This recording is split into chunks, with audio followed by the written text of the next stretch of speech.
வணக்கம். விஜய் ப்ரோ, நாங்கள் கதறுவது கேட்கவில்லையா அப்படின்னு தமிழ்நாட்டு பெண்கள் கேட்கிறார்கள். விஜய் அங்கிள், எங்கள் சத்தம் உங்கள் காதுக்கு வந்து சேரலையா அப்படின்னு தமிழ்நாட்டில் இருக்கக்கூடிய பாப்பாக்கள் பேசுகிறார்கள். ஆனால் விஜய் வழக்கம் போல் கான்ஃபிடண்ட்டாக இருங்க, எல்லாமே நல்லபடியாக நடக்கும். சொல்லுவாங்க இல்லையா, கண் கெட்ட பின் சூரிய நமஸ்காரம். அதாவது சினிமாவில் நடித்து கொண்டிருந்த ஒரு நபர் அதில் செய்யக்கூடிய விஷயங்களை நிஜத்திலும் செய்வார் என்ற நம்பிக்கையில் ஓட்டு போட்ட கொஞ்சம் நபர்கள் இருக்கிறாங்க இல்லையா, அவர்களால் ஒரு மாநிலமே இன்றைக்கு எந்த அளவிற்கு ஒரு மிகப்பெரிய பாதிப்பை சந்தித்து கொண்டிருக்கிறது அப்படிங்கிறத நீங்கள் பார்க்க வேண்டியிருக்கிறது. இன்றைக்கி வந்திருக்கக்கூடிய சம்பவம் என்னங்க, 3 வயது ஒரு சின்ன பாப்பா. என்ன நடந்திருக்கு அப்படின்லாம் நான் போக விரும்பலை. நீங்களாம் செய்தித்தாள் பார்த்துருப்பீங்க. முட்புதரில் கண்டெடுக்கப்பட்டிருக்கிறாள், மருத்துவமனையில் கொண்டு சேர்க்கப்பட்டிருக்கிறார். ஆனால் சிகிச்சை பலனின்றி உயிரிழந்திருக்கிறார்கள். வட இந்தியாவை சார்ந்த ஏழை தொழிலாளியுடைய ஒரு குழந்தை, 4 பிள்ளைகள், இதில் 3வது பிள்ளை. அவங்கள போய் சில நபர்கள் பார்க்க போகும்போது 4வது பிள்ளைக்கு அந்த அம்மா பால் ஊட்டி கொண்டிருந்தார்கள் அப்படின்னு சொல்கிறாங்க. இந்த சம்பவம் நடந்திருக்கிறது. நடவடிக்கை ரொம்ப சாதாரணமாக போய்கொண்டிருக்கிறது. இந்த நேரத்தில் நீங்கள் பார்த்தீங்கன்னா அந்த தகப்பனாட்டிருந்தும் அந்த அம்மா கிட்ட இருந்தும் அவங்களுக்கு படிக்கவும் தெரியாதாம், எழுதவும் தெரியாதாம், எதையோ காவல்துறை எழுதி வாங்கியிருக்கிறார்கள் அப்படின்னு சொல்லப்படுகிறது. ஒட்டு மொத்தமாக தமிழ்நாட்டில் என்ன நடந்துட்டுருக்கு, விஜயினுடைய ஆட்சியில் தமிழகம் எந்த அளவிற்கு சட்ட ஒழுங்கு விஷயத்தில் மிக மோசமான மாநிலமாக மாறிக்கொண்டு வருகிறது என்பதை பாருங்கள். சில காலங்களுக்கு முன்பு உங்களுக்கு தெரியும், பட்டியலை நம்ம போடலாம் இல்லையா. இன்றைக்கு எதிர்க்கட்சியை சார்ந்த பல நபர்கள் சொல்கிறாங்க, கடந்த 48 மணி நேரத்தில் 21க்கும் அதிகமான பாலியல் சம்பவங்கள் தமிழ்நாட்டில் நடந்திருக்கிறது அப்படிங்கிறத இன்றைக்கு அவர்கள் கோடிட்டு காட்டுகிறார்கள். அந்த அளவிற்கு சட்ட ஒழுங்கு மோசமாக இருக்கிறது. இதில் இதை பற்றியெல்லாம் கவலைப்படாமல் ஆதவ் அர்ஜுனா என்று சொல்லக்கூடிய நபர் மற்ற கட்சியிலிருந்து ஆட்களை தூக்குறதுக்கான வேலையில் தமிழ்நாட்டில் மக்கள் கதறிக்கொண்டிருக்கிறார்கள், பெண்கள் கதறிக்கொண்டிருக்கிறார்கள். ஆனால் மற்ற கட்சியிலிருந்து ஆட்களை பிடுங்கக்கூடிய வேலைகளை இவர்கள் பார்த்து கொண்டிருக்கிறார்கள். ஏன்னா இவங்களுக்கு தெரியும், இதில் இருக்கக்கூடிய இடதுசாரி கட்சிகளெல்லாம் எப்போது வேண்டுமானாலும் ஆதரவை வாபஸ் பெறுவதற்கான வாய்ப்புண்டு. இப்படியே சென்றால் எப்படி ஆதரவு கொடுப்பது? மக்கள் பார்த்து கொண்டிருக்கிறார்களா? மக்கள் மன்னிக்க மாட்டார்கள் அல்லவா? இதில் நீங்கள் கூடுதலாக ஒரு செய்தியை பார்க்க வேண்டியிருக்கிறது. நீங்கள் பாருங்கள், இன்றைக்கி 6 மாதம் கொடுங்க 6 மாதம் கொடுங்கன்னு எல்லாரும் பேசிகிட்டு இருக்கிறானுங்க. என்னன்னே தெரியலைங்க. 6 மாதத்தில் எல்லார் வீட்லேயுமே எல்லா வீடுமே ஒரு இழவு வீடாக மாறினதுக்கப்புறம் நீங்கள் என்ன பண்ணுவீங்க? நான் கேட்குறேன், உங்கள் வீட்டில் இப்படி ஒரு சம்பவம் நடந்திருந்தது அப்படின்னா அந்த வீட்டுக்காரங்க சொல்லுவாங்களா 6 மாதம் கொடுங்க அப்படின்னு சொல்லுவாங்களா? என்னங்க இது? அப்போ இனி என்ன தெரியுமா, ஒரு 20-25 நாளில் அது திமுகன்னு சொல்ல முடிஞ்சது. ஆனால் இனி சொல்ல முடியுமா? மக்களுடைய கோபத்துக்கு உள்ளாவார்கள். அதனால தான் என்ன பண்ணுறதுன்னே தெரியாமல் இன்றைக்கி முழிச்சிட்ருக்கிறாங்க. ஒன்றும் இல்லைங்க, இந்த மாதிரியான சம்பவங்கள் நடக்குது இல்லையா, இது தொடர்பாக ஒரு அறிக்கை விடுவது இல்லாமல் இருந்த இது தொடர்பாக பாதிக்கப்பட்ட நபர்களுக்கு ஜஸ்ட் ஃபோன்லேயாவது பேசுகிறது எதுவுமே இல்லை. ஒருவேளை இந்த டிவிக்காரன் சொல்கிற மாதிரி மாறு வேடத்தில் ஏதாவது விஜய் அங்கே வந்துட்டு போகிறாரா என்னவோ. என்ன பாருங்களேன், எப்படிப்பட்ட மண்ணுங்க இது.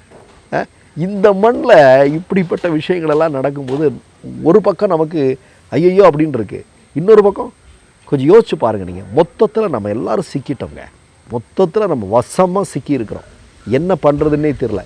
இப்போ தான் நமக்கு தெரியுது, கடந்த காலங்களில் திமுகவினுடைய ஆட்சியினுடைய சிறப்பு. இன்னும் புலம்பி என்ன பயன்? இன்னும் புலம்பலாம், ஆனால் அதனால் ஏதாவது பயன் இருக்கா? இன்றைக்கி பாருங்கள், இன்றைக்கி கூட ஒரு செய்தி வந்திருக்கிறது. ஒரு மிக முக்கியமான ஊடகவியலாளர் வெளியிட்டிருக்கக்கூடிய செய்தி என்ன, ஒரு 50க்கும் அதிகமான பெண்கள் இவங்களை பாலியல் தொழிலில் ஈடுபடுத்தி அது தொடர்பான வீடியோக்களை எல்லாம் எடுத்து வைத்திருக்கிறார் ஒரு தாவேக்காவை சார்ந்தவன் அப்படிங்கிற அதிர்ச்சிகரமான தகவல் இன்றைக்கு வெளிவந்திருக்கிறது. பாலியல் தொழிலில் கொண்டு போய் தள்ளியிருக்கிறான், தள்ளி அது தொடர்பான வீடியோஸ் எல்லாம் கையில் எடுத்து வச்சுருக்கிறான் அப்படின்னு சொல்கிறாங்க. என்னங்க நடக்குது? கொஞ்சம் யோசிச்சு பாருங்கள்.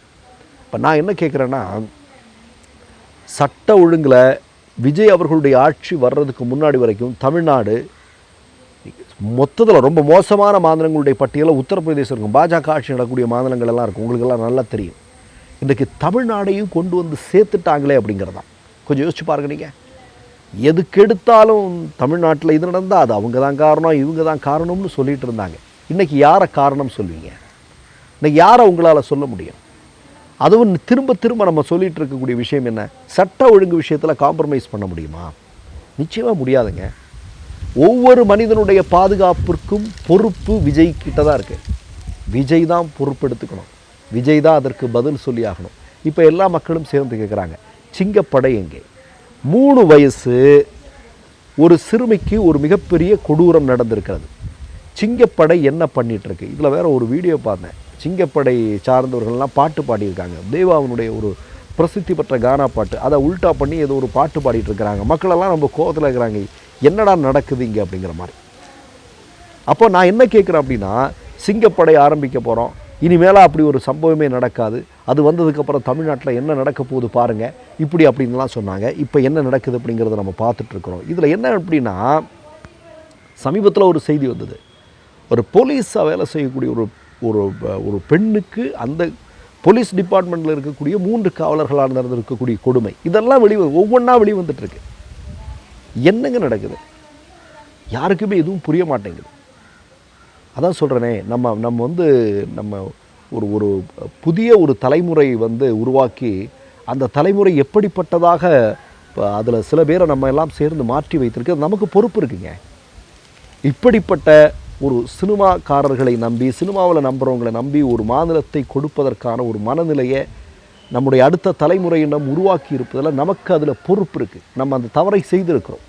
இனி அவங்களை எப்படி மீட்டெடுப்பது அப்படிங்கிறது தான் ரொம்ப முக்கியமான விஷயம். அதுதான் தமிழ்நாட்டை மீட்டெடுப்பதுன்னா அவர்களை மீட்டெடுப்பது, அவர்களை மீட்டெடுப்பது தான் ஒரே வழி. மற்றொரு நிகழ்வில் சந்திப்போம். நன்றி, வணக்கம். மை நேம் இஸ் ரெட் சேனலை சப்ஸ்கிரைப் பண்ணிக்கோங்க. அதுக்கப்புறமா பக்கத்தில் இருக்கிற ஜாயின் பட்டனை கிளிக் பண்ணீங்கன்னா ஒரு நியூ பேஜ் ஒன்று ஓப்பன் ஆகும். அதுலேயும் ஜாயின் பட்டனே கிளிக் பண்ணிக்கோங்க. அதில் பார்த்தீங்கன்னா credit card, debit card options இருக்கு. இதில் உங்களுக்கு விசா, மாஸ்டர் கார்டு, ரிப்பே அப்படின்னு 3 ஆப்ஷன்ஸ் கொடுத்துருக்காங்க. அதில் நீங்கள் எந்த கார்டு சூஸ் பண்ணுறீங்களோ அந்த கார்டோட நம்பர் என்டர் பண்ணிக்கோங்க. அப்புறமா கார்டோட வேலிடிட்டி மந்த் அண்ட் இயரை டைப் பண்ணிக்கோங்க. அடுத்தபடியாக உங்கள் கார்டோட பின்னால் CVC கோடுன்னு சொல்லிட்டு 3 நம்பர்ஸ் கொடுத்துருப்பாங்க. அந்த நம்பரை இதில் என்டர் பண்ணிக்கோங்க. அப்புறமா அட்ரஸ் அண்ட் இன்ஃபர்மேஷன் என்டர் பண்ணிட்டு பைங்கிற பட்டனை கிளிக் பண்ணிக்கோங்க. ஒருவேளை உங்க கார்டு நம்பர் இன்வாலிட்னு காமிச்சிச்சுன்னா உங்க கார்டுல இன்டர்நேஷனல் யூசேஜை எனேபிள் பண்ணுங்க.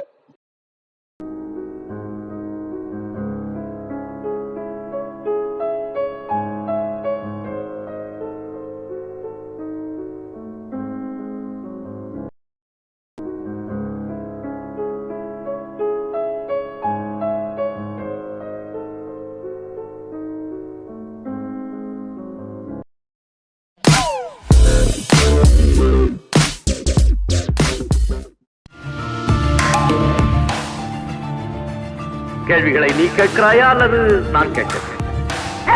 நீ கேட்காத, நானே கேட்கிறேன். எனக்கு கேட்கறான் தெரியும்.